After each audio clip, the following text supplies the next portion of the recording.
There is a specific type of exhaustion that comes from doing absolutely nothing. You know the feeling. You have one task to do, just one. Maybe it's sending an email. Maybe it's washing the 3 dishes sitting in the sink. Maybe it's making a phone call that will take less than 5 minutes. You know you need to do it. You know exactly how to do it. Physically, you are capable. Intellectually, you are overqualified. But you find yourself sitting on the edge of your bed, or scrolling through your phone, or staring at a wall, completely paralyzed.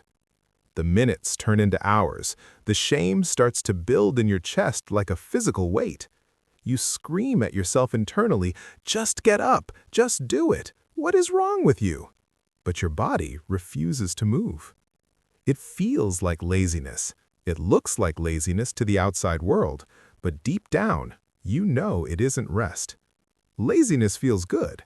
Laziness is a choice to relax. This feels like torture. This is a state of high-stress paralysis. And the most frustrating part? If a true crisis happened right now, if a pipe burst or a friend called you in an emergency, you would spring into action immediately. You can move mountains when the pressure is high, but you cannot climb over a pebble when things are quiet. If this sounds like you aren't broken, and you definitely aren't lazy. You are experiencing a specific neurological intersection of dopamine regulation and the freeze response. Today, we are going to dismantle the myth of your laziness. We are going to look at the biology of why your brain perceives simple tasks as dangerous threats. And we are going to learn how to move again. Let's look at the reality of your day. The world tells you that productivity is a matter of discipline. They say, if it's important to you, you'll do it. So when you don't do the laundry for 2 weeks, the narrative you internalize is, I guess I don't care about my life. I guess I'm a messy, chaotic person. But that's not true. You care deeply. In fact, you care too much. You are likely thinking about the task constantly. This is the paradox of executive dysfunction. It is the gap between intention and action. For you, the bridge between I want to do this and I am doing this has collapsed. Think about the last time you got stuck. It probably wasn't a difficult task. You can probably write a complex report for work, or research a complicated topic for fun, or organize an entire event for someone else. Complex, high-stakes tasks engage your brain. They offer a challenge. They offer urgency. They scream at your nervous system. But the simple tasks? Folding clothes, opening mail, replying to a text message, "Hey, how are you?" These tasks are silent. They offer no adrenaline. They offer no immediate reward. And because they are silent, your brain has to self-generate the fuel to do them. And that is where the engine stalls. You start to bargain with yourself. You say, I'll do it at 3 p.m. 3 p.m. comes, you feel a wall of resistance. So you say, I'll do it at 3:15. Now you can't do anything else between 3 and 3:15 because you are in waiting mode. You are suspended in a state of anxious anticipation.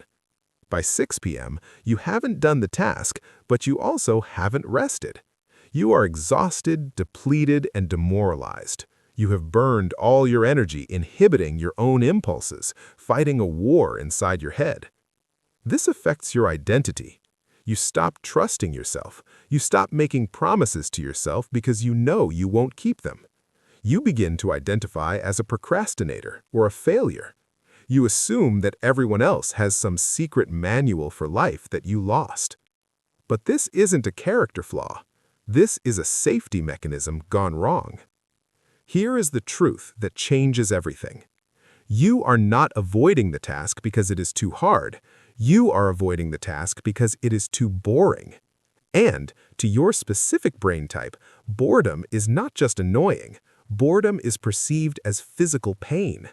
Actually, it's worse than pain. To your nervous system, understimulation is perceived as a threat to your safety. Let's reframe this. Imagine a high-performance sports car. It is built to go 200 miles per hour. It has a massive engine, huge intake valves, complex aerodynamics. If you drive that car on a racetrack, it performs beautifully. But if you sit in that car in bumper-to-bumper traffic, idling for 3 hours, what happens? It overheats, it stalls, the plugs get fouled. The car isn't broken. It is struggling because it's being forced to operate in conditions it wasn't designed for. You are the sports car. Crisis, urgency, and high pressure, that is the racetrack. That is where your brain wakes up and says, okay, we're alive now. Folding clothes is the traffic jam.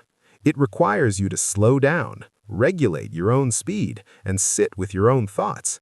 And for many of us, sitting with our own thoughts is the most dangerous thing we can do.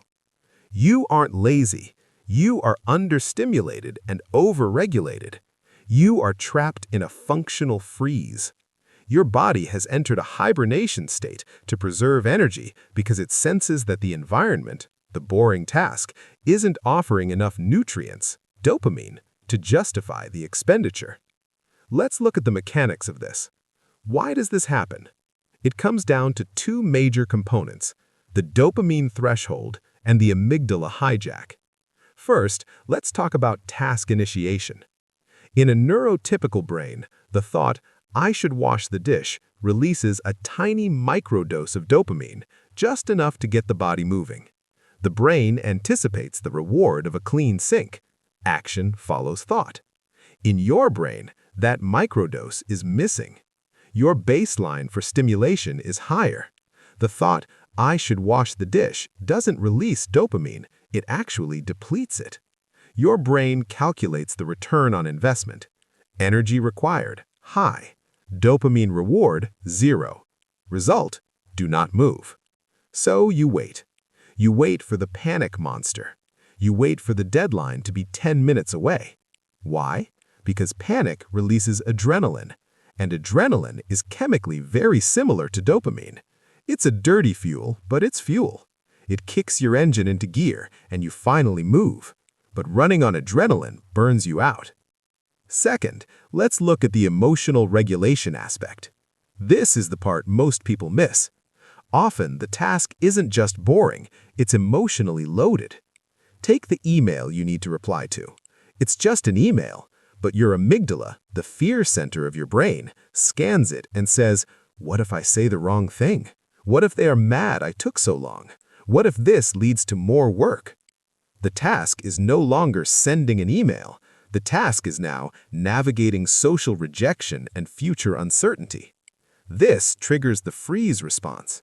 We usually talk about fight or flight, but freeze is what happens when you can't fight the lion and you can't outrun it.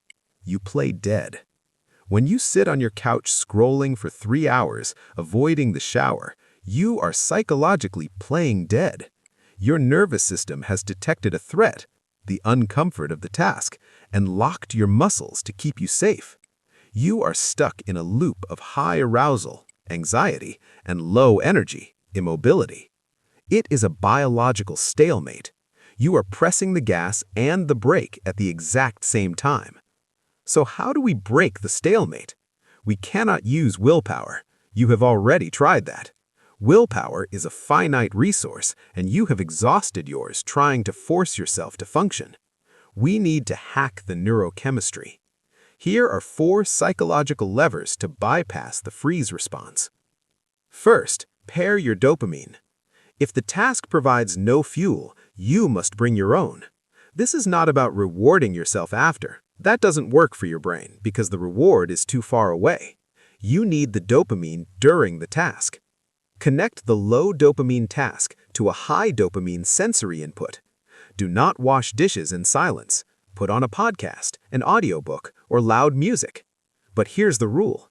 You are allowed to listen to that specific content while doing the task. You are building a neurological association. Eventually, your brain will crave the podcast enough to tolerate the dishes. Second, create a minimum viable action. Your amygdala freezes because the task looks too big. Clean the kitchen is a threat. It's vague and overwhelming. Your brain doesn't know where to start, so it doesn't start. Shrink the task until it looks stupidly easy. Don't clean the kitchen. Commit to picking up one fork. Just one. If you pick up the fork and put it back down, you have succeeded. Why does this work? Because pick up one fork is not a threat. The amygdala stays asleep. But once you pick up the fork, the heavy friction of starting is gone. Newton's first law. Objects in motion tend to stay in motion. The first step is 80% of the energy expenditure. Third, use a body buddy. This relies on our social biology. As humans, we are co-regulatory species. When we are alone, our executive function can drift. When we are in the presence of another calm human, our nervous system mirrors theirs. This is why you can work in a coffee shop but not at your home desk. Find a body